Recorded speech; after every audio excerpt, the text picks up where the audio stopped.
Hello guys, कैसे हैं आप सभी। आई होप अच्छे होंगे। आज हम डिस्कस करेंगे चैप्टर 3 के अभ्यास प्रश्न एवं अतिरिक्त प्रश्न उत्तर। चैप्टर 3 है हमारा स्थल रूप एवं जीवन, जो भूगोल से संबंधित है। अगर आप पीछे के चैप्टर के क्वेश्चन आंसर देखना चाहते हैं तो वो हमारी प्लेलिस्ट में देख सकते हैं। तो शुरू करते हैं। पहले प्रश्न क्रियाकलाप और प्रयोजनाएं। ये अभ्यास प्रश्न है। कुछ बच्चे कहते हैं कि मैम अभ्यास प्रश्न भी करा दिया कीजिए, इसलिए मैंने पहली बार आपके लिए अभ्यास प्रश्न किए हैं, तो आप इनको पढ़कर और समझ सकते हैं कि आपसे क्या पूछा गया है। तो पहला क्वेश्चन है, आपका कस्बा या गांव या नगर किसी प्रकार के स्थल रूप पर स्थित है। इस अध्याय में बताई गई विशेषताओं में से कौन सी विशेषताएं आप अपने आसपास देखते हैं। यानी आपसे सीधे सीधे पूछ रहा है कि आप किस प्रकार के स्थल रूप में रहते हैं। तो उत्तर है, मैं शहर में रहता हूँ या रहती हूँ। मैं जिस स्थलाकृति में रहती हूँ या रहता हूँ वह मैदान है। वह एक सपाट क्षेत्र है, इसमें कोई ऊंची पहाड़ियां अथवा गहरी घाटियां नहीं है। अगर आप पठारी क्षेत्र में रहते हैं तो आप उसका वर्णन करेंगे, या पहाड़ी क्षेत्र में रहते हैं तो उसका वर्णन करेंगे। नेक्स्ट क्वेश्चन है, आइए छोटा नागपुर से प्रयागराज और अल्मोड़ा की हमारी आरंभिक यात्रा पर चलें। इस मार्ग में आने वाले 3 स्थल रूपों के बारे में बताइए। यानी आप पहले नागपुर में हैं, यहाँ से फिर प्रयागराज गए और फिर अल्मोड़ा जाएंगे, तो जाते समय आपको कौन कौन से स्थल रूप देखने को मिलते हैं, ये पूछा गया है। उत्तर है, छोटा नागपुर एक पठारी क्षेत्र है। यहाँ से प्रयागराज जाने पर हमें मैदान मिलेंगे। इलाहाबाद प्रयागराज ये मैदान में है। और फिर अगर हम अल्मोड़ा की तरफ जाते हैं तो अल्मोड़ा क्या है, एक पहाड़ी क्षेत्र है। नेक्स्ट क्वेश्चन है, भारत के कुछ प्रसिद्ध तीर्थ स्थलों की सूची बनाइए। यह भी लिखिए कि वह कौन से स्थल रूप के अंतर्गत आते हैं। उत्तर है, भारत के प्रसिद्ध तीर्थ स्थलों में केदारनाथ, वैष्णो माता जो पर्वतीय क्षेत्र में स्थित है, संगम तथा गया जो मैदानी क्षेत्र में स्थित है, और ऊटी जो पहाड़ी क्षेत्र में पठारी क्षेत्र में आते हैं। अब 4 है आपका, सही या गलत बताइए। हिमालय गोल शिखरों वाली नवीन पर्वत श्रृंखला है। नहीं, हिमालय ये गलत है। हिमालय गोल शिखरों वाली नवीन पर्वत श्रृंखला नहीं है। पठार प्रायः एक ओर से उठे हुए होते हैं। यह बिल्कुल सही है कि पठार जो है वो एक तरफ से उठे हुए होते हैं। पर्वत और पहाड़ियां एक ही प्रकार के स्थल रूप हैं। नहीं, हमने पढ़ा है कि पर्वत और पठार और मैदान है ना, तो पहाड़ियां जो होती हैं और पर्वत जो होते हैं वो एक प्रकार के ही होते हैं, तो ये सही है। नेक्स्ट है, भारत में पर्वत, पठार और नदियों में एक ही प्रकार के वनस्पति और प्राणी जगत पाए जाते हैं। यह बिल्कुल गलत है, क्योंकि पर्वत में जब आप जाएंगे तो वहां की वनस्पति और जीव जंतु अलग होते हैं। आप मैदानों में अगर देखेंगे तो वहां के जो वनस्पतियां हैं वो अलग होंगी, पेड़ पौधे अलग होंगे। और अगर पठारी क्षेत्र में बात करें तो वहां पर भी जीव जंतु और पेड़ पौधे, यहाँ तक कि जलवायु भी अलग होती है। नेक्स्ट है, गंगा यमुना की सहायक नदी है। तो ये यहाँ पे गलत है। गंगा यमुना की सहायक नदी है, नहीं, यमुना गंगा की सहायक नदी है। मरुस्थल का वनस्पति जगत और प्राणी जगत विलक्षण होता है। ये सही है। मरुस्थल यानी रेगिस्तान, रेगिस्तान में वनस्पति बहुत ही कम पाई जाती है, और प्राणी भी जो होते हैं, जो जीव जंतु होते हैं, वो भी अलग ही मिलते हैं। हिम के पिघलने से नदियों में जल आता है। यह सही है। जब हिम यानी बर्फ पिघलती है पहाड़ों से, तब नदियों में जल भर जाता है। नेक्स्ट है, मैदानों में नदियों द्वारा एकत्र किए गए तलछट भूमि को उपजाऊ बनाते हैं। यह बिल्कुल सही है। सभी मरुस्थल गर्म होते हैं। ये गलत है, क्योंकि मरुस्थल 2 प्रकार के होते हैं, एक ठंडे मरुस्थल और एक गर्म मरुस्थल। तो सभी मरुस्थल गर्म होते हैं, ये गलत है। नेक्स्ट क्वेश्चन है, स्थल रूप को कितने भागों में बांटा गया है।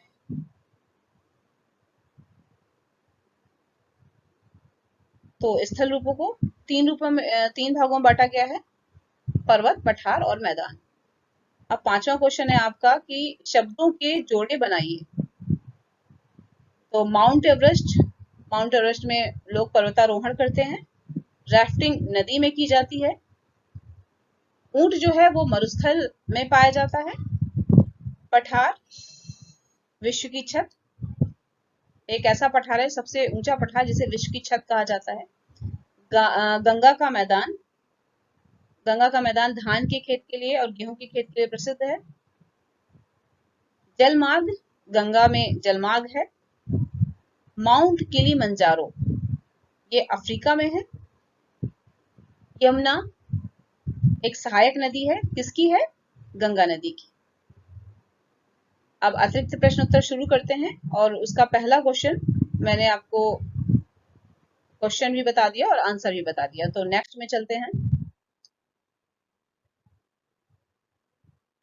पर्वत के विषय में बताएं। उत्तर, पर्वत वह स्थल रूप है जो आसपास की भूमि से कुछ अधिक ऊंचे होते हैं। इनका आधार चौड़ा होता है। आधार यानी नीचे का जो हिस्सा होता है वो चौड़ा होता है। खड़ी चढ़ाई होती है और सकरे शिखर होते हैं। ये इनकी विशेषता होती है। सकरे यानी छोटे ऊंचाई तिकोने टाइप की जो शिखर होते हैं उनके, और चढ़ाई जो होती है खड़ी होती है। तो ये पर्वत की विशेषता होती है।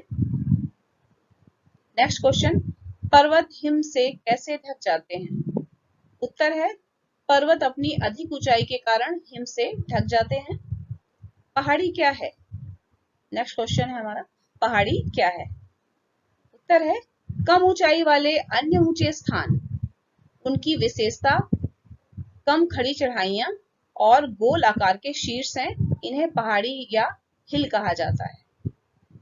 तो इनकी विशेषताएं क्या हैं? एक तो एक कम ऊंचे होते हैं और खड़ी चढ़ाइयां होती हैं। शीर्ष इनके गोल आकार के होते हैं, तो इन्हें ही पहाड़ी या हिल कहा जाता है।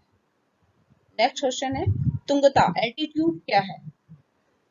उत्तर है, समुद्र तल से किसी स्थान की ऊंचाई तुंगता कहलाती है। वर्षण क्या है? आंसर है, वायुमंडल से भूमि पर किसी भी रूप में जल का गिरना वर्षण कहलाता है, चाहे वो वर्षा के रूप में गिरे, हिमपात के रूप में गिरे या ओला आदि के रूप में गिरे। प्रश्न है, क्या स्थल रूप में विभिन्नता वहां की जलवायु की विभिन्नता को भी दर्शाती है? उत्तर है हाँ। विभिन्न स्थल रूपों की जलवायु वहां की जलवायु, पेड़ पौधे व जीव जंतु, जनसंख्या आदि में भी अंतर दर्शाती है।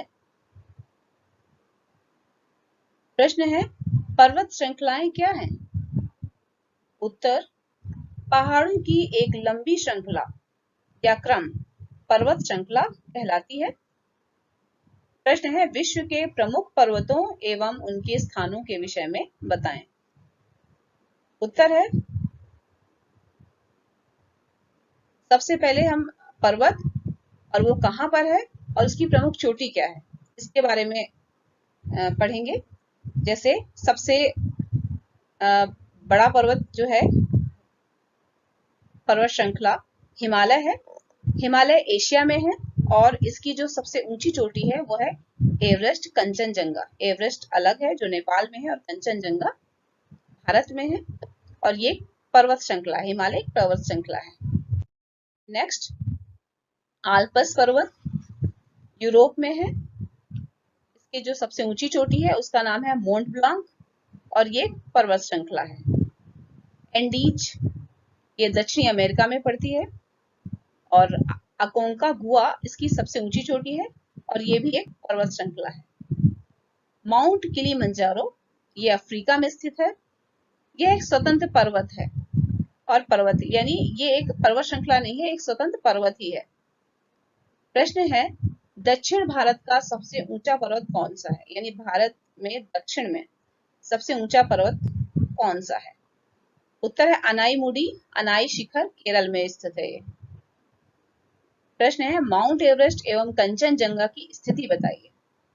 माउंट एवरेस्ट नेपाल तथा तिब्बत के बीच में है, जो हिमालय की सबसे ऊंची चोटी है। कंचनजंगा सिक्किम राज्य एवं नेपाल के बीच है। नेक्स्ट क्वेश्चन है, भारत की सबसे प्राचीन श्रृंखला कौन सी है? उत्तर है अरावली पर्वत श्रृंखला, जो अपरदन के कारण गोलाकार पर्वत बन गई है, यही भारत की सबसे प्राचीन श्रृंखला है। प्रश्न है, पर्वतीय वनों की विशेषताएं बताइए, यानी पर्वत में किस तरह के वन पाए जाते हैं? उत्तर है पर्वतों की ढलानों पर मिलने वाले वन पर्वतीय वन कहलाते हैं। यानी पर्वत के नीचे जो ढलान होते हैं वहां पे अनेक प्रकार के वन पाए जाते हैं, जिन्हें पर्वतीय वन कहते हैं।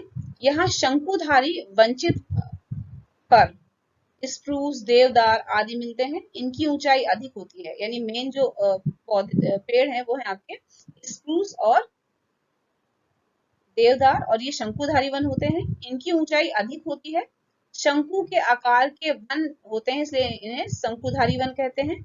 इनकी पत्तियां पतली तथा नोकदार होती हैं। नेक्स्ट क्वेश्चन है, दक्कन के पठार का निर्माण कैसे हुआ है? उत्तर ज्वालामुखी सक्रियता के कारण। दक्कन यानी दक्षिण भारत में। प्रश्न है, भारत में पठार की विशेषताएं बताइए। उत्तर है खनिजों की प्रचुर मात्रा पाई जाती है यहाँ पर, इसलिए इन्हें खनिजों का भंडार गृह भी कहा जाता है। खनन यहाँ की मुख्य गतिविधि होती है। उदाहरण के लिए पूर्वी अफ्रीका सोने और हीरे के खनन के लिए जाना जाता है। छोटा नागपुर पठार लोहा, कोयला और मैग्नीज के लिए जाना जाता है।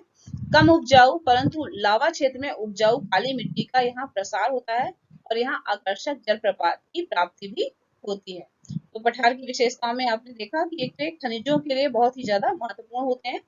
यहाँ खनिज बहुत ज्यादा मात्रा में निकाले जाते हैं, और कुछ एरिया जहाँ पे नया लावा क्षेत्र होता है वो कम उपजाऊ होता है, लेकिन जो पुराना हो जाता है वहां पर काली मिट्टी का काफी प्रसार होता है, और इसी के साथ साथ यहाँ पर आकर्षक जलप्रपात भी पाए जाते हैं। नेक्स्ट क्वेश्चन है, पठारों में पाए जाने वाले प्रमुख जलप्रपात हैं। उत्तर विक्टोरिया जलप्रपात दक्षिण अफ्रीका में है और जम्बेजी नदी पर है।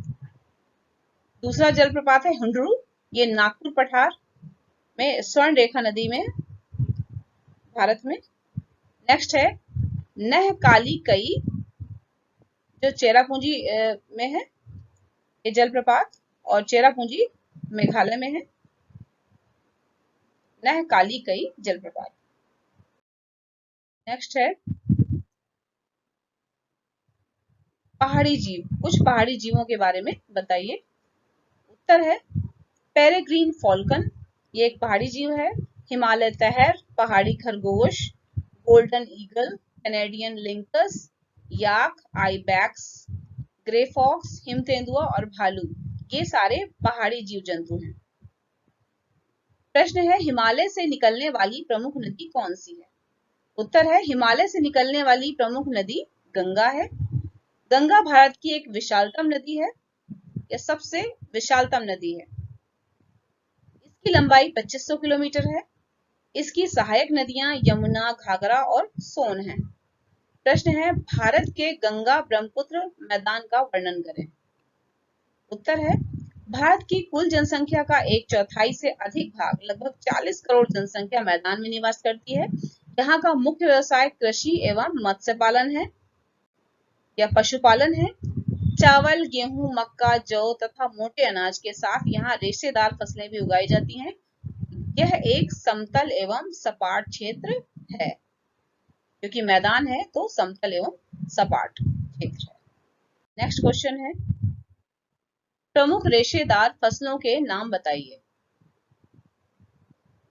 उत्तर है कपास, जूट तथा सन। प्रश्न है, संगम स्थल क्या है? उत्तर है दो या दो से अधिक नदियां जहां पर मिलती हैं उनको, उस स्थान को हम संगम कहते हैं। प्रश्न है, मरुस्थल का वर्णन कीजिए। उत्तर है व्यापक एवं शुष्क, यदा कदा वर्षा का क्षेत्र तथा वनस्पति जगत एवं प्राणी जगत में यहाँ पर विलक्षणता प्राप्त होती है। ऐसे क्षेत्र को हम मरुस्थल कहते हैं और यह दो प्रकार के होते हैं। एक होता है ठंडा मरुस्थल, जैसे गोबी मरुस्थल एशिया, और दूसरा है आपका ठंडा मरुस्थल जो भारत में है वो है लद्दाख। दूसरा है आपका गर्म मरुस्थल, जैसे सहारा रेगिस्तान ये अफ्रीका में है। और अगर भारत की बात करें तो भारत में जो गर्म मरुस्थल है वो है थार मरुस्थल। तो इस तरह से दो प्रकार के मरुस्थल या रेगिस्तान होते हैं, ठंडा मरुस्थल और गर्म मरुस्थल। ठंडा मरुस्थल गोबी मरुस्थल जो एशिया में है, सबसे बड़ा मरुस्थल है। और गर्म मरुस्थल की बात करें तो सहारा रेगिस्तान है जो अफ्रीका में है और सबसे बड़ा मरुस्थल है। नेक्स्ट है 5 चिन्ह या 5 दृश्य भूमि क्या है। इनका वर्णन आपके चैप्टर में किया गया है तो ये पढ़ना जरूरी था। उत्तर है प्राचीन तमिल संगम कविता में दी हुई 5 दृश्य भूमि, जिन्हें 5 चिन्ह कहा जाता था।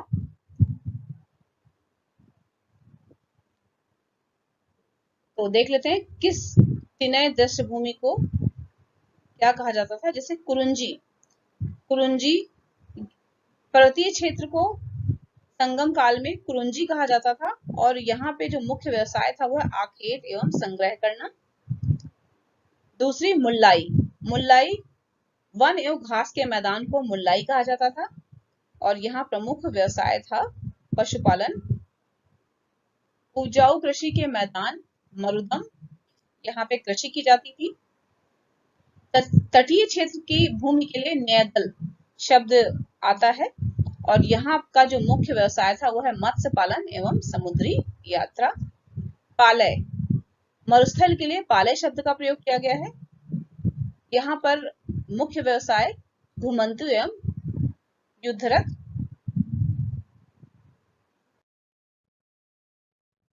तो इस तरह से थैंक यू, सारे क्वेश्चन आंसर आपको अच्छे से समझ में आए होंगे।